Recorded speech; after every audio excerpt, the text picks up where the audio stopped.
नमस्कार दोस्तों, welcome to Bihar civils. मैं हूं आलोक सिंह और आज के इस वीडियो में डिस्कस करेंगे Maurya dynasty and Magadh umpire, Maurya वंश एवं मगध साम्राज्य को आज के इस वीडियो में डिस्कस करेंगे। बिहार हिस्ट्री का काफ़ी इंपॉर्टेंट सीरीज चल रहा है, बिहार एक परिचय। इस बुक को हम फॉलो कर रहे हैं।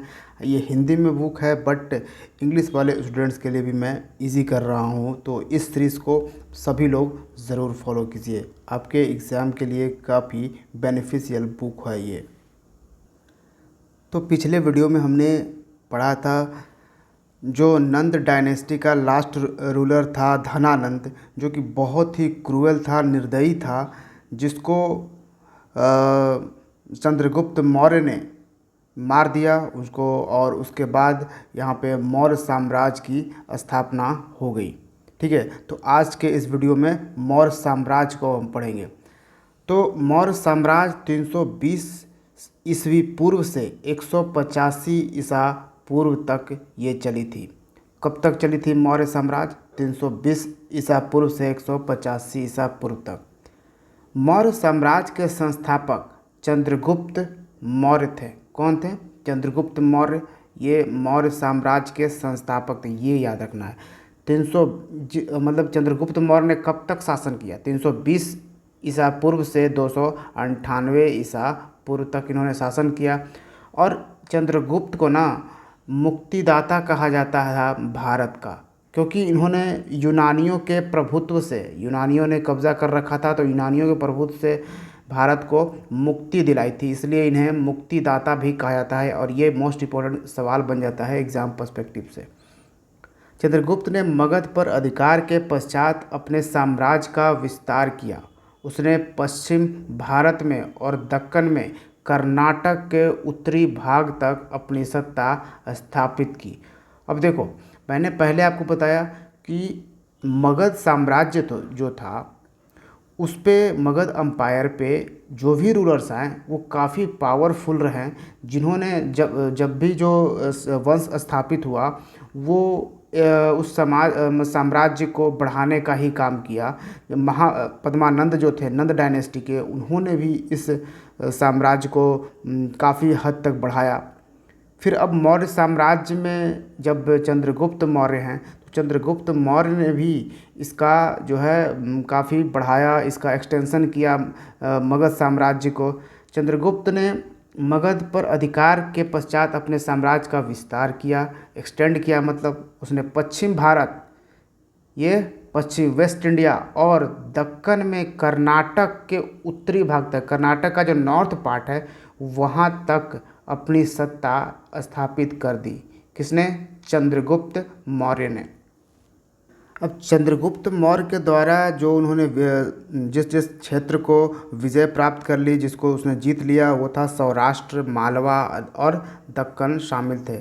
पश्चिमोत्तर में, ठीक है, यानी कि नॉर्थ वेस्ट में, सीमांत में, उसने यूनानी सेना नायक सेलुकस निकेटर का सामना किया था। ये यहाँ की बात करी जा रही है, जो ये नॉर्थ वेस्ट पार्ट जो है, जिधर पाकिस्तान अफ़गानिस्तान है, उस वक्त जो पाकिस्तान अफ़गानिस्तान वो भी भारत में था। मैं अभी आपको मैप भी आपको दिखा के वो समझाऊंगा।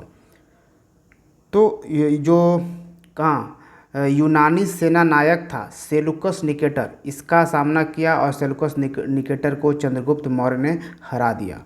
अंततः सेलुकस को काबुल, कंधार, हिरात, बलूचिस्तान और मकरान के क्षेत्र चंद्रगुप्त के हवाले करने पड़े। तो ये सारा जो क्षेत्र है अब चंद्रगुप्त मौर्य के हवाले हो चुका था। उसकी एक पुत्री का विवाह भी चंद्रगुप्त के साथ हुआ। 315 ईस्वी पूर्व में सेलुकस का दूत मेगास्थनी चंद्रगुप्त के दरबार में पाटलिपुत्र आया। तो सेलुकस निकेटर के पुत्री से ही शादी किया चंद्रगुप्त मौर्य, ये भी आपको याद रखना है। अब फिर 315 ईसा पूर्व में सेलुकस निकेटर, सेलुकस का एक दूत था, एम्बेसडर, जिसका नाम था मेगास्थनीज। इसने मेगास्थनीज किसके दरबार में आया था? चंद्रगुप्त मौर्य के दरबार में आया था। कहाँ? पाटलिपुत्रा। उसने अपने अनुभवों को, यानी एक्सपीरियंसेस को, अपने यात्रा वृत्तांत इंडिका में लिखा। इंडिका एक बहुत ही इम्पोर्टेंट बुक है जिसके थ्रू हमें ये मौर्य साम्राज्य का जो प्रशासन था, एडमिनिस्ट्रेशन सिस्टम था, उसके बारे में मालूम चलता है। और इंडिका को लिखा किसने था? मेगास्थनीज ने लिखा था। और मेगास्थनीज जो है वो एम्बेसडर था, दूत था किसका? सेलुकस निकेटर का। यह रचना यानी कि इंडिका अब उपलब्ध नहीं है, मगर इसके उद्धरण परवर्ती लेखकों द्वारा प्रस्तुत किए गए हैं, जो मौर्य कालीन इतिहास की जानकारी में सहायक है। तो मगध साम्राज्य कुछ ऐसा था। जो ये अगर मौर्य टाइम की बात हम करें तो सोचो, ये भारत का ये वाला जो क्षेत्र था, यहाँ पे बसा था कहीं मगध जहाँ पे आज का जो क्षेत्र था, पटना, नालंदा और गया, ये आज का 3 जिला, ये मगध कहलाता था। जो फैलते फैलते देखो कैसे किस तरह से ये पूरे भारत में तो फैला ही, इधर पाकिस्तान, अफगानिस्तान जो क्षेत्र है, ये सब भी मगध साम्राज्य के। और यहाँ कर्नाटक का जो नॉर्थ पार्ट है, ठीक है, यहाँ पे आपको दिख रहा होगा, वहाँ वो सब कुछ मगध साम्राज्य में आ गया था। और मौर्य साम्राज्य में, मौर्य अम्पायर में ये पूरा, मौर्य अम्पायर के टाइम में ये इतना ज़्यादा क्षेत्र पूरे क्षेत्रों पर राज्य हो रहा था।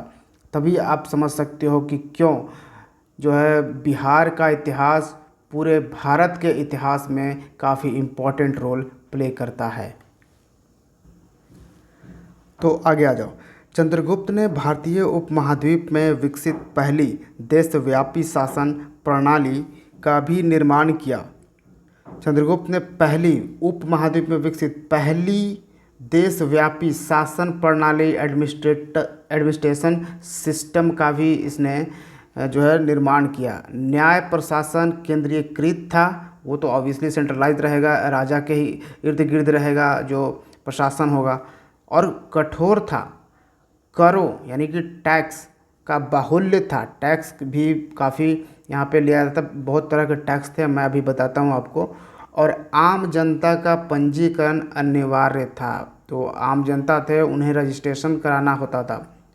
प्रशासन का केंद्र बिंदु सम्राट था। ऑब्वियसली राजा के टाइम में वैसे भी अगर राजतंत्र है तो जो केंद्र बिंदु होगा या फिर केंद्रीयकृत प्रशासन ही होगी, जो पूरा का पूरा जो प्रशासन व्यवस्था है वो किसके मुट्ठी में रहेगा? तो वो राजा के ही मुट्ठी में रहेगा, क्योंकि राजतंत्र है, ठीक है, प्रजातंत्र नहीं है। सेना सुसंगठित और शक्तिशाली थी। और अर्थव्यवस्था, ठीक है, इकोनॉमिक सिस्टम पर राज्य का पूरा नियंत्रण था। यह सभी सूचना हमें कहाँ से मिलती है? तो कौटिल्य की रचना अर्थशास्त्र पर आधारित है। कहाँ? कौटिल्य, जिसको चाणक्य भी बोलते हैं, विष्णुगुप्त भी बोलते हैं, नाम याद रखिएगा, बार बार कंफ्यूज होइएगा। ये जो कौटिल्य जो नाम आया, इनको हम चाणक्य भी बोलते हैं, जिनको बुद्धिमानी के लिए जाना जाता है, चाणक्य भी। और इन्हीं को विष्णुगुप्त भी नाम है इनका, ठीक है। तो चाणक्य, विष्णुगुप्त, कौटिल्य, ये एक ही व्यक्ति हैं। तो इन्होंने एक बुक रची थी जिसका नाम था अर्थशास्त्र, काफ़ी इम्पोर्टेंट बुक है, पर आधारित है। और फिर एक और बुक है मेगास्थनीज ने, जो एम्बेसडर था, ठीक है, सेलुकस निकेटर का, उसने एक बुक लिखी थी इंडिका, जो हमने अभी आपको पढ़ाया था, में राजधानी जो पाटलिपुत्र है उसका नगर प्रशासन की विस्तृत चर्चा मिलती है। यानी कि एडमिनिस्ट्रेटिव सिस्टम का जो है वो यहाँ पे पूरा कहाँ किस कौन कौन से सोर्स से मिलता है। तो कौटिल्य की बुक है अर्थशास्त्र और मेगास्थनीज का बुक है इंडिका, इन दोनों से ये सारा कुछ हमें प्राप्त होता है। तो मगध अम्पायर में कुछ ऐसा एडमिनिस्ट्रेटिव डिवीज़न था। सेंटर, अब केंद्र बिंदु आप समझ ही रहे हो, सम्राट होंगे, राजा होंगे, ठीक है, मौर्य साम्राज्य में। फिर प्रोविंस था, जिसमें जो चीफ ऑफिसर थे वो कुमार या फिर आर्यपुत्र हुआ करते थे। कमिश्नरी एक था, जिसको हिंदी में मंडल भी बोलते हैं, वो उसका हेड कौन होता था? तो प्रदेष्टा या प्रादेशिक, ये हेड हुआ करता था। फिर एक डिस्ट्रिक्ट लेवल पे था, जिसको विषय बोलते थे, ठीक है, हिंदी में विषय, डिस्ट्रिक्ट लेवल पे वो था विषयपति, उस क्या कहलाता था उसका हेड, तो उसके हेड को कहते थे विषयपति या स्थानिक। फिर था ग्रुप ऑफ 10 विलेजेस, अब 10 गांवों के समूह को कहते थे संग्रहण। ठीक है, ये था इसके नीचे थोड़ा सा। सबसे ऊपर राजा होता था, यहाँ केंद्र बिंदु सेंटर यहाँ पे देखिए। फिर उसके बाद प्रोविंस, उसके बाद फिर कमिश्नरी यानी मंडल, फिर डिस्ट्रिक्ट यानी विषय, फिर संग्रहण यहाँ पे। उसके बाद सबसे जो छोटी यूनिट थी वो ऑब्वियसली गांव थी, ग्राम था। और ग्राम के जो हेड हुआ करते थे वो ग्रामानी थे। ठीक है, ये याद रखिएगा। और संग्रहण के जो हेड थे वो गोप कहे जाते थे। तो ये था मौर्य साम्राज्य का एडमिनिस्ट्रेटिव यूनिट। जहाँ तक टैक्स की बात है तो मौर्य काल में काफ़ी तरह के टैक्स लिए जाते थे। जैसे एक सीता टैक्स है, भाग टैक्स है। सीता टैक्स जो इनकम स्टेट के लैंड से प्राप्त होता था वो सीता टैक्स बोला जाता था। भाग टैक्स कहा जाता था जो इंडिपेंडेंट फार्मर्स होते थे उनसे ऑब्टेन किया जाता था जो इनकम। फिर विस्टी टैक्स भी होता था जो फ्री लेबरर्स हैं या फिर जो बेगार है उससे जो टैक्स दिया जाता था। उत्संग टैक्स है, gift given to king by the people, अब लोग एक गिफ्ट देते थे राजा को जिसको उत्संग कहा जाता था। बलि था one kind of religious tax, ये धार्मिक कर था बलि, ये मौर्य साम्राज्य में ये लिया जाता था। हिरण्य एक कर था, टैक्स था, जो tax taken in form of money, पैसे के रूप में ये हिरण्य लिया जाता था। राजू था tax taken during the land measurers, अब जो लैंड है उसको अगर मेजरमेंट करते हैं तो उसके लिए टैक्स लेता था, वो राजू टैक्स कहा जाता था। विविध टैक्स था, ग्रासलैंड टैक्स है, परसवा है। फिर टैक्स जो charge on extra profit earn by merchant, जो मर्चेंट अर्न करता था, जो व्यापारी हैं वो अगर कोई प्रॉफिट अर्न किया उसमें जो टैक्स लिया जाता था उसको पार्शवा कहा जाता था। शुल्क होता था जो इंपोर्ट टैक्स होता था। ठीक है, एक्सपोर्ट इंपोर्ट जो होता है, तो इंपोर्ट अगर इंपोर्ट कर रहे हैं कोई चीज़ तो उस पर शुल्क लगता था उस मौर्यन एरा टैक्स में। वर्तनी था tax taken from crossing the border, अगर बॉर्डर क्रॉस कर रहे हैं आप तो उसके लिए भी टैक्स लगता था जो वर्तनी कहलाता था। फिर रूट टैक्स था, अति वाहिका जिसको कहते थे। फिर एक्सपोर्ट टैक्स था जिसको निष्क्रम्या कहा जाता था। तो ये सारे जो इम्पोर्टेंट टैक्स थे जो मौर्यन काल में लिया जाता था, तो ये भी याद रखिएगा, एग्ज़ाम पर्सपेक्टिव से काफ़ी इम्पोर्टेंट है।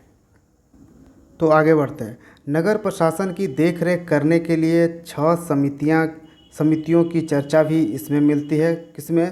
इंडिका और अर्थशास्त्र में मिलती है कि जो नगर प्रशासन थी उसको देखरेख करने के लिए 6 समिति यानी कमेटी बनाई गई थी। इस प्रशासनिक व्यवस्था को उदार और कल्याणकारी स्वरूप किसने दिया था? अशोक ने दिया था। उसने जनहित के उपाय किए और समाज में सह अस्तित्व और सद्भाव को प्रोत्साहन दिया। उसने यानी कि अशोक ने इस उद्देश्य की प्राप्ति के लिए धम्म महामात नामक अधिकारी नियुक्त किए और स्वयं धम्म यात्राएं आयोजित किए। एक तरह से धम्म महामात किया गया ताकि लोगों को कल्याण किया जाए, लोगों की जो भी प्रॉब्लम है उसको दूर किया जाए। इसके लिए धम्म महामात नामक अधिकारी को ऑफिसर नियुक्त किया था अशोक ने। ठीक है, और उसके अभिलेख भी मौर्य प्रशासन के संबंध में विस्तृत जानकारी प्रदान करती है। तो यहाँ पे आपने देखा पहले हमने देखा चंद्रगुप्त मौर्य का, जिसने मौर्य साम्राज्य की स्थापना करी। फिर अशोक जो कल्याणकारी स्वरूप अपना पर्याप्त करता है। पर ये हमने अभी अशोक को प्रशासन के तौर पर ही हमने यहाँ पे देखा है, आगे भी अभी हम अशोक के बारे में पढ़ेंगे। लेकिन अब चंद्रगुप्त मौर्य थे, चंद्रगुप्त मौर्य का उत्तराधिकारी आ जाता है, उनका बेटा आ जाता है चंद्रगुप्त मौर्य का, और वो था बिंदुसार। यहाँ पे कन्फ्यूज़न होती है बिंबिसार में। ठीक है, बिंबिसार और बिंदुसार ये 2 अलग अलग वंश के रूलर हैं, ये भी याद रखना है। बिंदुसार मौर्य साम्राज्य का वंश रूलर है, शासक है, बिंबिसार हर्यंक वंश का शासक था और हर्यंक वंश का फाउंडर था बिंबिसार। ठीक है, तो ये कन्फ्यूज़न नहीं रहनी चाहिए। फिर आगे बढ़ते हैं। तो जो बिंदुसार था वो 298 से 272 ईसा पूर्व तक राज्य किया था मगध पे। के समय में यानी बिंदुसार के समय में मौर्य साम्राज्य का गौरव बना रहा। विदेश संबंध भी विकसित रहे और यूनानी दूत जो डिमोक्लस था उसके दरबार में आया था। तो यूनानी जो एक दूत था सेलुकस निकेटर, उसका जो एम्बेसडर था यानी दूत था कौन, मेगास्थनीज, वो किसके दरबार में आया था? तो मेगास्थनीज चंद्रगुप्त मौर्य के दरबार में आया था। जबकि डिमोक्लस जो था ये आया था बिंदुसार के दरबार में। ठीक है, ये भी याद रखना है। अब मौर्य वंश के अगले शासक के ओर आते हैं। तो मौर्य वंश का महानतम शासक था अशोक, जो 272 ईसा पूर्व से 232 ईसा पूर्व तक शासन करता है मगध पर। ठीक है, तो मौर्य वंश का जो सबसे महानतम शासक कौन था? अशोक। और मगध साम्राज्य का भी जो है वो अशोक को ही कहा जाता है सबसे महानतम शासक। अशोक ने आरंभ में साम्राज्य विस्तार की नीति अपनाई, मतलब कि जो साम्राज्य है जितना जैसे भी बने पूरे साम्राज्य को हमको विस्तार देना है, एक्सटेंड करना है। तो आपको पता है हर रूलर जो भी आता था मगध पे उसको साम्राज्य को बढ़ाने का ही था। तो अशोक ने भी इस नीति को अपनाई और उन्होंने भी काफ़ी बढ़ाया, काफ़ी मारकाट किया। ठीक है, परंतु 261 ईसा पूर्व में कलिंग युद्ध एक होता है। ठीक है, उड़ीसा में ये कलिंग जगह है, वहाँ पे कलिंग युद्ध होता है। भीषण नरसंहार और रक्तपात ने उसे असुर विजय त्याग कर धम्म विजय की नीति अपनाने की प्रेरणा दे दी। मतलब अशोक का एक जो नेगेटिव रोल था, एक नेगेटिव साइड था अशोक का पहले, मतलब कि बस साम्राज्य को हमें विस्तार देना है, चाहे हमें कितना भी मार काट करना पड़े, कुछ भी करना पड़े, लेकिन हम साम्राज्य को एक्सटेंड करेंगे, पूरे अम्पायर को और ज़्यादा बढ़ाएंगे। अशोक की भी यही पॉलिसी रही थी। लेकिन 261 ईसा पूर्व में एक नरसंहार हुआ, मतलब इसमें भी ये जीतने गया था। कलिंग में युद्ध हुआ, कलिंग के लोगों को मारा पीटा गया, और मतलब मारा पीटा किया गया, मतलब मार दिया गया, जहाँ से लाखों लाखों लोगों की खून बही, पूरा नरसंहार हो गया वहाँ पे पूरा। ठीक है, खून खून। तो ये वो मोमेंट था, ये वो युद्ध था जिसने अशोक को बदल दिया। जो अशोक सोचता था बस मारो काटो जो भी करो, लेकिन हमको एक्सटेंड करना है, अपना जो साम्राज्य है उसको विस्तार देना है, लेकिन वो अब बदल गया। तो असुर विजय त्याग कर धम्म विजय की नीति उसने अपनाने लगी। तो यहाँ से एक चीज़ हमें जानने को मिलती है। हम आज अशोक को जानते हैं, अशोक द ग्रेट। हमारे बीच में, आपके बीच में, सबके माइंड में अशोक के लिए एक पॉजिटिव इमेज है कि नहीं, कि अशोक द ग्रेट हम लोग बोलते हैं। तो हमारे पास पॉजिटिव इमेज क्यों है? क्योंकि ऐसा भी तो नहीं था कि अशोक शुरुआत से बहुत ही अच्छा रहा है।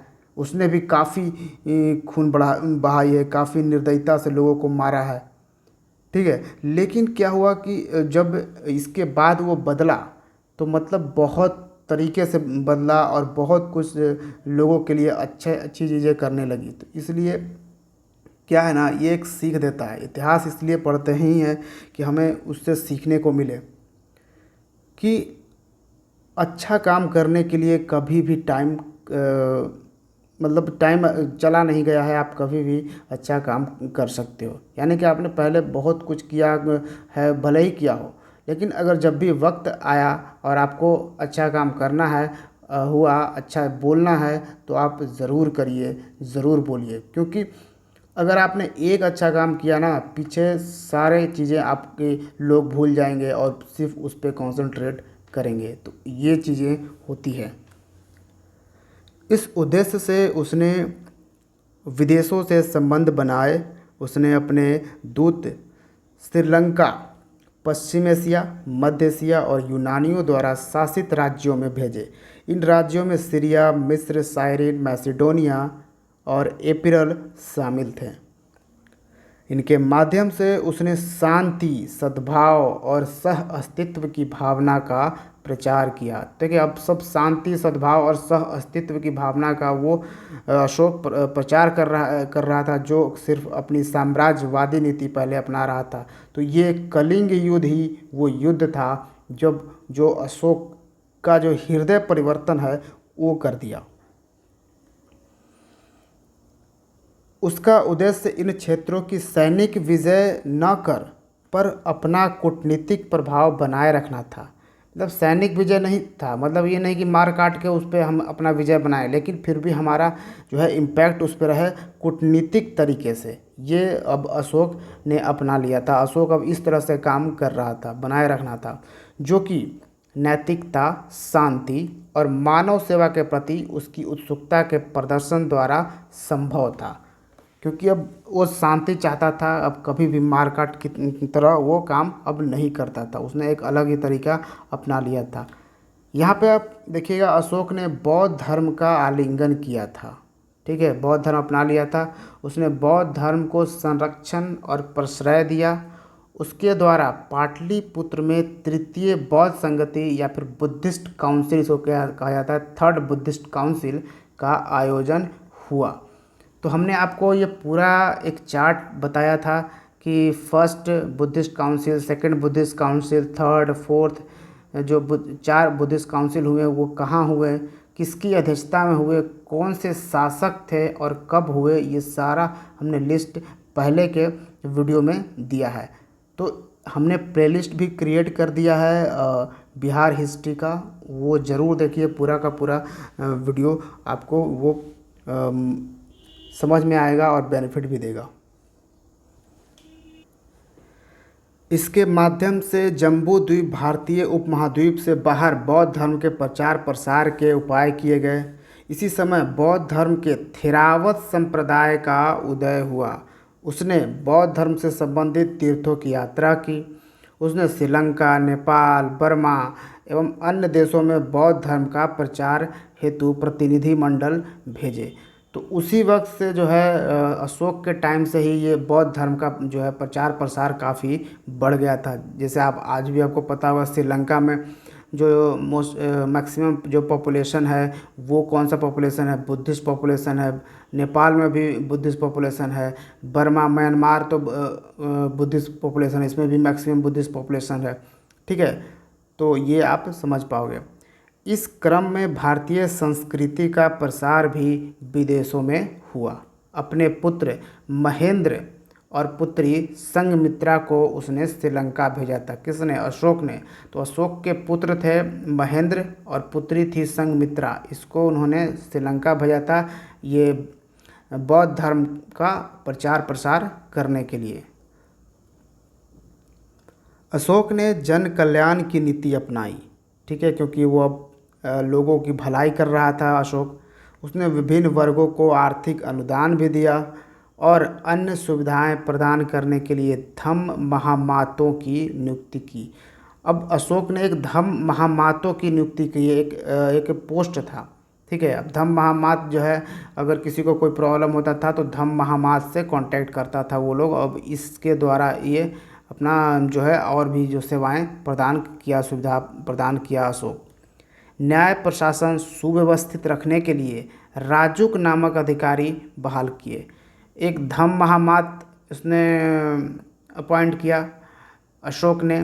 फिर अशोक ने एक राजुक नामक अधिकारी, ऑफिसर को बहाल किया। किस लिए ये किया था? न्याय प्रशासन को सही करने के लिए, जो भी जस्टिस है वो सही प्रॉपर हो सके। फिर तब पशुवध पर उसने रोक लगाई, मतलब कि आप पशुओं की हत्या नहीं कर सकते। धम्म की नीति का प्रतिपादन कर समाज में शांति, सद्भाव तथा सहिष्णुता पर बल दिया और व्यक्ति की जीवन में उच्च नैतिक आदर्शों के विकास को प्रोत्साहन दिया। इस प्रकार अशोक ने सर्वप्रथम एक कल्याणकारी राज्य का आदर्श प्रस्तुत किया और समस्त प्रजा के बीच सद्भाव और सदाचार को बढ़ावा दिया। मतलब जितना कल्याण अशोक ने किया, मतलब अशोक भी पहले तो पहले के जो भी राजा मगध पे आए, जो भी साम्राज्य, जो भी वंश आया, वो सब भी वही कर रहे थे और वही मतलब मार काट करो और अपने जो साम्राज्य को है वो ज़्यादा से ज़्यादा बढ़ाते रहो। ठीक है, यही करना था। अशोक ने भी शुरुआत में यही किया, लेकिन वो जो कलिंग का युद्ध था, वो कलिंग का वॉर था, उसने इस अशोक का हृदय परिवर्तन किया और ये पहला ऐसा शासक बना जिसने कल्याणकारी राज्य का आदर्श प्रस्तुत करता है। ठीक है, मतलब वेलफेयर स्टेट इसने बनाया, एकदम वेलफेयर टाइप के, सब लोगों की ये कल्याण करना शुरू कर दिया। शांति, अहिंसा, मैत्रीपूर्ण विदेश संबंध आदि जैसे सिद्धांतों को अपनी प्रशासनिक नीतियों में अग्रिम स्थान देकर अशोक ने एक महान शासक के रूप में अपनी छवि इतिहास में बनाई। अशोक की आलोचना कुछ इतिहासकारों ने इस आधार पर भी की, अब ये इतना कल्याणकारी था, सब लोगों को अब इतना अच्छे से ट्रीट कर रहा था अशोक, अब सब लोगों को मदद कर रहा था, लोगों को फैसिलिटीज़ प्रोवाइड कर रहा था, उसके लिए अलग अलग अधिकारी अपॉइंट कर रहा था।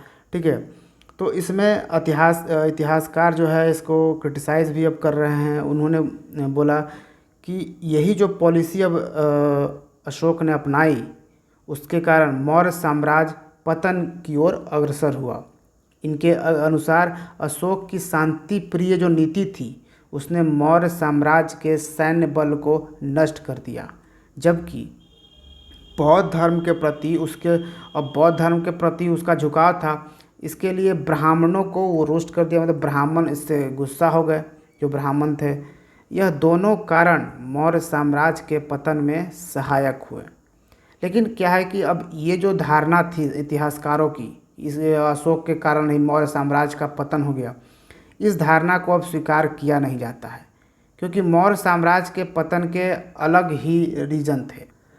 अब वो कारण क्या थे?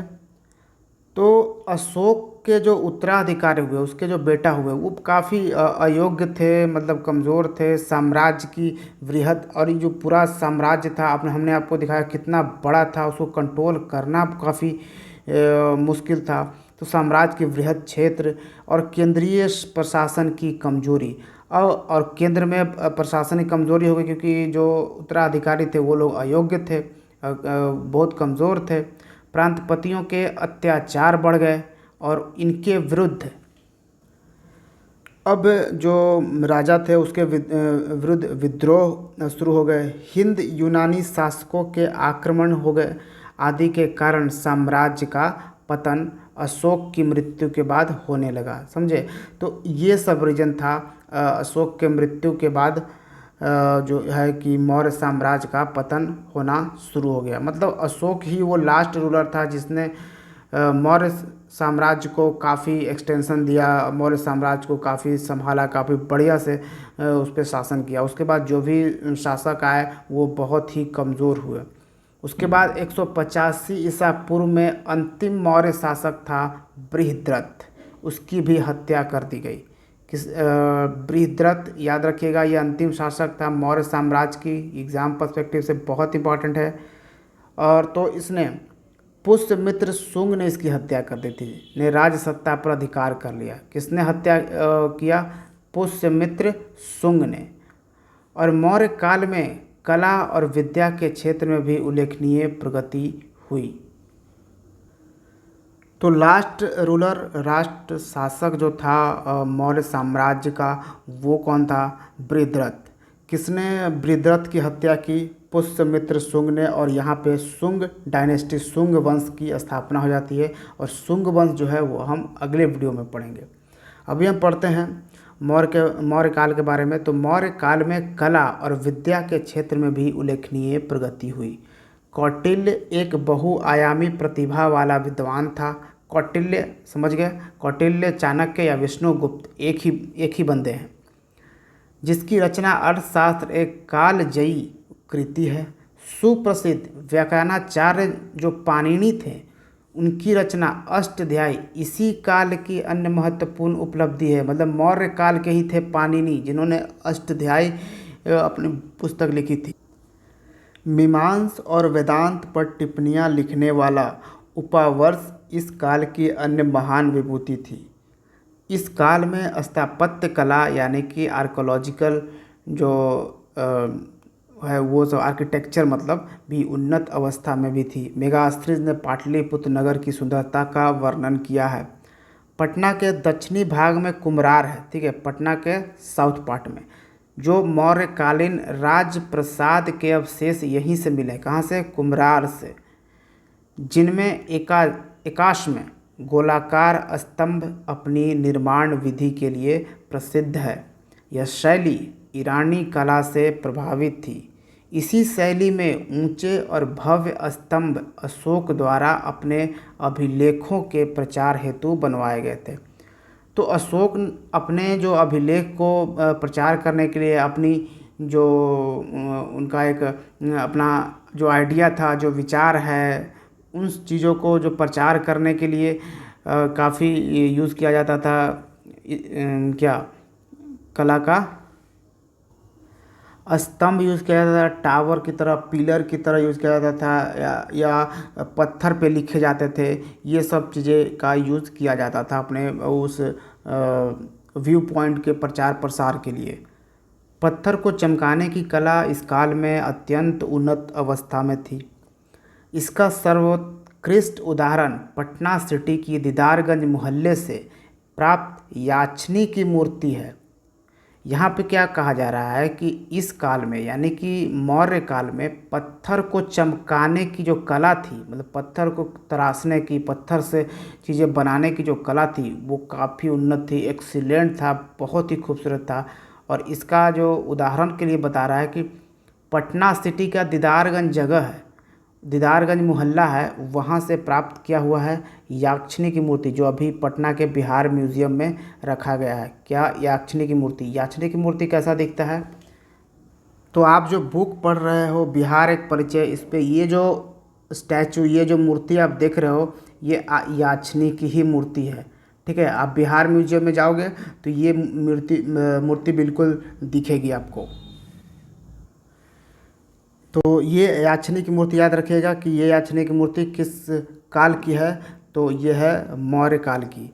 राजगीर की सोन भंडार गुफाएं और गया के समीप जो बराबर की पहाड़ियों की गुफाएं भी मौर्य काल्य स्थापत्य के उदाहरण प्रस्तुत करती है आर्किटेक्चर की, ठीक है।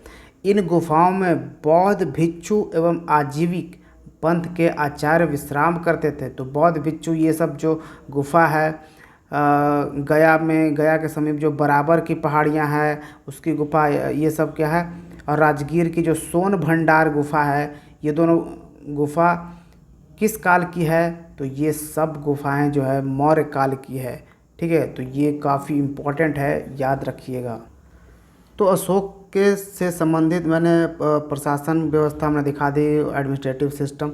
अशोक का कुछ रॉक एडिक्ट था, जो टोटल 14 रॉक एडिक्ट थे, उनमें कुछ इम्पोर्टेंट मैंने रॉक एडिक्ट लेकर आया हूँ। जैसे धौली, ये उड़ीसा में है। शाहबाज गाड़ी, मनसेहरा, कालसी, जौगढ़, सोपरा, एरागुड़ी, गिरनार, ये सब इन जगहों पे अवेलेबल है। और इसका जो स्क्रिप्ट यहाँ पे आपको दिख जाएगा, ब्राह्मी, खरोष्टी, ब्राह्मी, ठीक है। तो ये भी काफ़ी इम्पोर्टेंट होता है।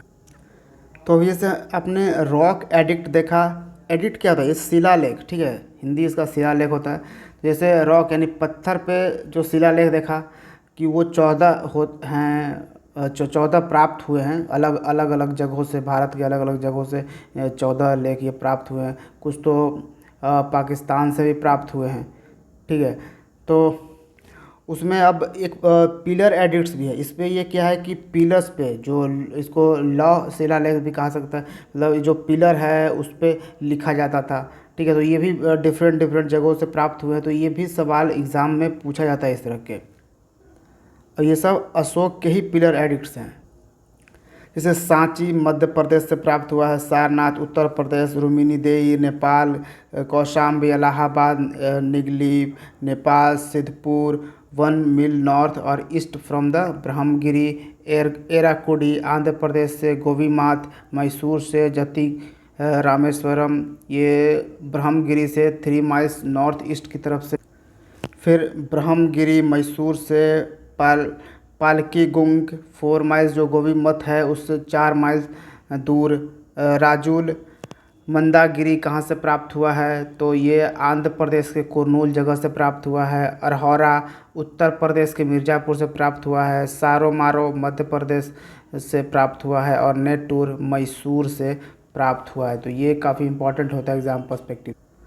अब मौर्यन अम्पायर में आर्थिक सिस्टम की बात करें तो उस वक्त मौर्यन इकोनॉमी जो थी उसमें कुछ शब्द यूज़ होते थे। टैक्स के बारे में तो हमने उसमें बता दिया आपको कि कौन कौन सा टैक्स यूज़ किए जाते थे। अब कुछ और भी जो शब्द हैं वो यूज़ किए जाते थे और इससे सवाल पूछे जाते हैं। जैसे सीता भूमि, ये गवर्नमेंट्स का लैंड से मतलब सरकार का ये लैंड था जिसको सीता भूमि कहा जाता था। सीता ये income obtained from governments land जो है उसके थ्रू ये इसको सीता, तो सीता तो हमने टैक्स आपको बता दिया है। क्षेत्रक एक था जो कि ऑनर ऑफ द लैंड, जो अगर उस ज़मीन का जो ऑनर है मालिक है उसको क्षेत्रक कहा जाता था। उपवास कहा जाता था, tenant who cultivated the land. अब जो छोटे मोटे किसान थे जो अपने ज़मीनों पर खेती करते थे उनको उपवास कहा जाता था। हिरण्य आपको शब्द हमने बताया था, टैक्स जो कैश के फॉर्म में लिया जाता था। बलि 1 काइंड ऑफ रिलीजियस टैक्स है। एक तरह से वो सब भी जो थोड़े थोड़े वर्ड है लेकिन कुछ अलग हैं। भाग तो आप सबको बता दिया कि इसमें राजा का शेयर होता था लैंड टैक्स पर। पन देखिए ये 2-3 जो वर्ड हैं वो याद रखना। पन जो है ये एक सिल्वर कॉइन था, वो उसको पन कहा जाता था, सिल्वर कॉइन को। तो ये था Maurya dynasty and Magadh empire. ठीक है, तो ये काफ़ी इम्पोर्टेंट था, हमने इसको ख़त्म किया। नेक्स्ट वीडियो में आगे का जो है टॉपिक्स आएगा। फिर उससे पहले मैं आपको एक चीज़ का रिक्वेस्ट करूंगा कि आप लाइक ज़रूर करना, ये ही हमारे मोटिवेशन का कारण बनता है और इस तरह से मैं और भी सीरीज़ लेकर आऊँगा। ठीक है, thank you for watching Bihar civil. See you in the next video. जय हिंद।